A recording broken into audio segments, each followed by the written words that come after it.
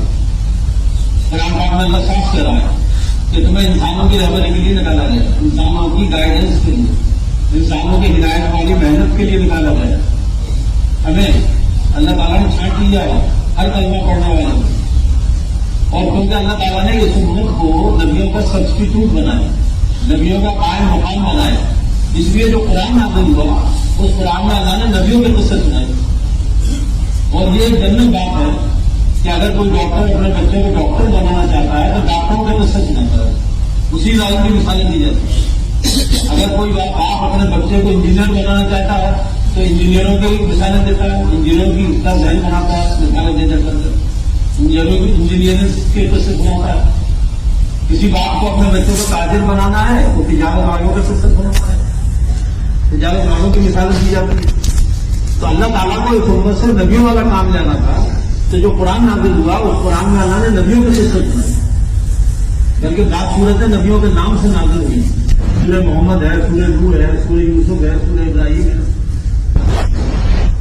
انبیاء ایک سورہ کا نام ہے سورہ انبیاء۔ نبیوں کے قصے بھی سنائے، نبیوں کے نام سے سورتیں نازل کی، اور نبیوں کی دعوت کو، نبیوں کی دعاؤں کو، نبیوں کے اوپر جو حالات آئے ان حالات کو تفصیل سے اللہ نے بیان کیا۔ اور قرآن جو ہدایت کی کتاب ہے، ساری دین کی جڑ و بنیاد ہے، اور اللہ اس قرآن کے اندر نبیوں کے قصے سنا رہا ہے تاکہ اس امت کا ذہن بنے اور یہ امت تیار ہو اندر سے کہ ہمیں نبیوں والے کام کے لیے پیدا کیا گیا۔ مولانا محمد مصطفیٰ فرماتے تھے کہ آئے تھے نبیوں والے کام کے لیے اور لگ گئے بنیوں والے کام۔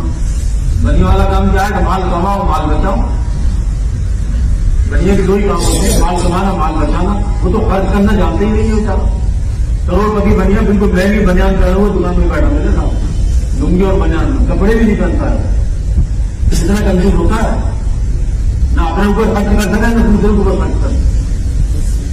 ہمارا گاؤں بنی والے علاقے میں آپ پڑھنے جاتے تھے تو ایک آدھ دفعہ دیکھا کہ اگر 1 روپے کا سکہ نالی میں گر جاتا تھا تو لکھ پتی کروڑ پتی بنیا جلدی سے اتر کے ہاتھ ڈال دیتا نا کیچڑ میں، 1 روپے کا سکہ نکالنا ہے۔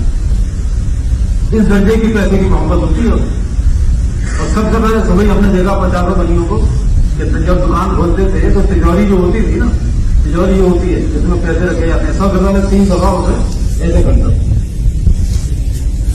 پھر اس کو اوپر رکھتا تھا، اسے سلام کرتا تھا۔ پہلے کبھی تجھی سے سارا کام کرنا ہے پیسے، جس میں پیسے ڈالتا تھا نا اس سے وہ، اور کوئی پہلا گاہک آ گیا تو ایک دم خوش ہو جاتا تھا کہ میری بونی ہو گئی، اب دن بھر کھاتے رہیں گے کام، سمجھے؟ یاد ہوتا ہے۔ تو مولانا کہتے تھے کہ بھیجا گیا تھا نبی والے کام کے لیے اور تک بنی والے کام۔ بنیوں کا کام کیا ہے کہ پیسہ کماؤ پیسہ بچاؤ، سیونگ بینک اکاؤنٹ لگا، رات دن بھائی آدمی پاس بک دیکھتا رہتا ہے کتنا بچا کتنا جمع ہوا، بتائیے اس کام کے لیے بھیجا گیا تھا۔ مسلمان کو کھلانے والا اور لگانے والا ہوتا ہے، مسلمان کو اللہ نے پیدا کیا لگانے والا اور کھلانے والا دوسروں کو، اور لگانے والا مسلمان کو ہی بچانے والا تھوڑی ہوتا ہے کہ بچا کے رکھے اور مر گئے چھوڑ کے سب، جوڑنا اور چھوڑنا دو ہی کام ہوا۔